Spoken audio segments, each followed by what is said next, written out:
Brilliance Audio presents Democracy, If We Can Keep It, the ACLU's 100-Year Fight for Rights in America, by Ellis Cose, performed by Danny Campbell. When the nation was young and its rights untested, America did not fully trust its Constitution.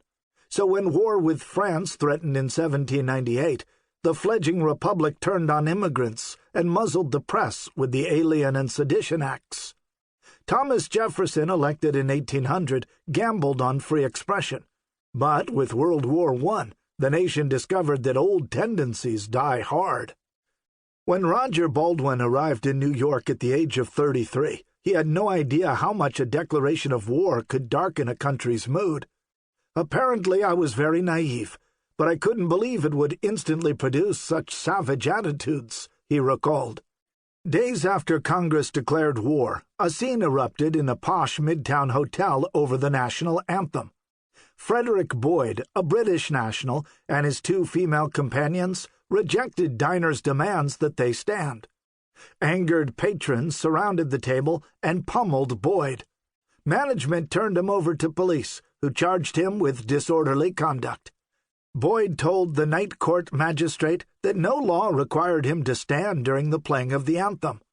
The judge scolded Boyd for being insolent in these tense times, found him guilty, and suspended the sentence.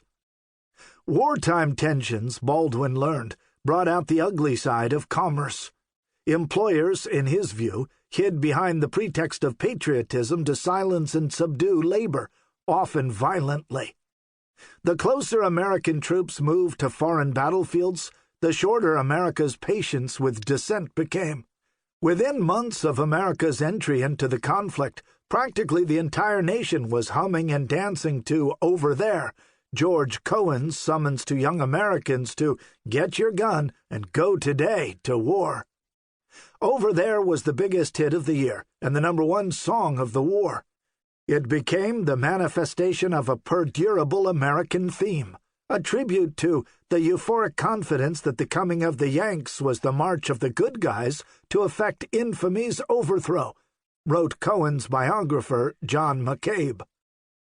Prior to Wilson's declaration of war, the AUAM had focused primarily on two things: keeping the United States out of war and beating back the militaristic mindset.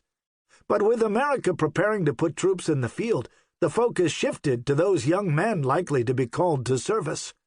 Baldwin wondered whether the war might yet be fought with a volunteer force, sparing conscientious objectors the ordeal of being taken for enemies of the state.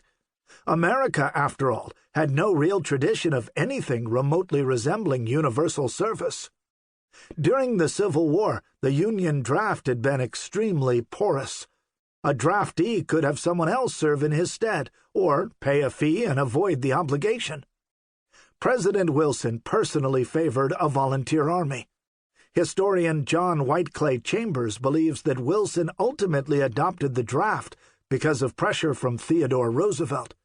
Former President Roosevelt had split from the Republican Party in 1912, which had renominated President William Howard Taft to run as the Progressive Party's candidate for president against Democrat Wilson.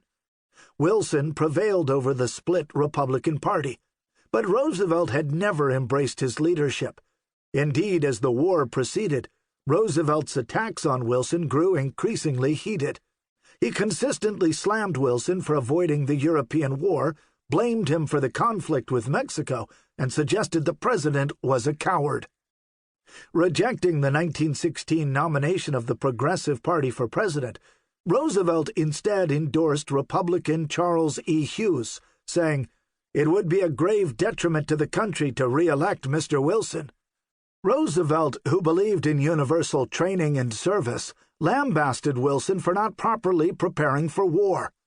In an October 1916 speech in Louisville, Roosevelt groused that, instead of speaking softly and carrying a big stick, President Wilson spoke bombastically and carried a dish rag, adding, "At the murder of 1,894 men, women, and children on the Lusitania, his corpuscles did not shout, they did not even whisper.